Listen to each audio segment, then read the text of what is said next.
Kubera movie release అయింది కదా, remuneration అంతో చూడనండి. కుబేరా సినిమా థియేటర్లోకి వచ్చేసింది. పాజిటివ్ టాక్ రావడంతో తెలుగు రాష్ట్రాల్లోని థియేటర్లో కాస్త కలకల్లాడుతున్నాయి. డైరెక్టర్ శేఖర్ కమల తన స్టైల్ కంటే ఈ మూవీని కాస్త డిఫరెంట్గా తీశాడు. నిడి విషయంలో విమర్శలు వస్తున్నప్పటికీ ఓవరాల్ టాక్ మాత్రం బాగుంది.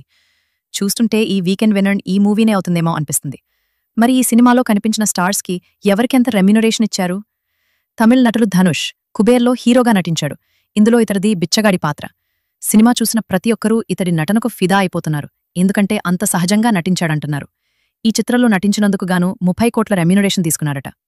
ఇదే మూవీలో మరో కీలక పాత్ర పోషించిన నాగార్జున 14 కోట్ల మేర పారితోషికం అందుకున్నట్టు తెలుస్తోంది. ఇదే సినిమాలో హీరోయిన్గా చేసిన రష్మిక 4 కోట్ల మేర రెమ్యూనరేషన్ అందుకుందని, మ్యూజిక్తో ఆకట్టుకున్న దేవిశ్రీ ప్రసాద్ 3 కోట్ల పారితోషికం తీసుకున్నాడనంటున్నారు.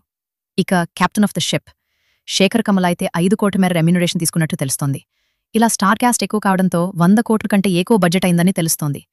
ప్రస్తుతం వస్తున్న టాక్ బట్టి చూస్తే నిర్మాతలు పెట్టిన మొత్తం రిటర్న్ రావచ్చు అనిపిస్తుంది. కుబేరా విషయానికొస్తే ఆయిల్ రిగ్ని దక్కించుకోవాలని బడా వ్యాపారి నీరజ్ శర్బ్ రూలింగ్ పార్టీకి 1,00,000 కోట్ల రూపాయల లంచం ఇవ్వాలనుకుంటాడు.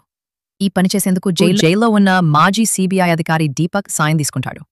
అయితే ఈ డబ్బంతా పంపిణీ చేయడానికి బినామీలుగా 4 బిచ్చగాలని ఎంచుకుంటాడు. వాళ్లలో ఒకడు దేవా, ధనుష్. ఇతర పేరు మీద విదేశాల్లో ఓ షెల్ కంపెనీ సృష్టించి దాని ద్వారా మినిస్టర్లకు డబ్బులు ఇవ్వాలనేది ప్లాన్. కాని దేవా వీళ్ళ దగ్గర నుంచి తప్పించుకుంటాడు. తర్వాత ఏమైంది? సమీర్ ఎవరు అనేదే మిగతా స్టోరీ. మా ఈ వీడియో నచ్చినట్లయితే సబ్స్క్రైబ్, లైక్, షేర్ చేయడం మర్చిపోకండి. నెక్స్ట్ వీడియోలో కలవడం.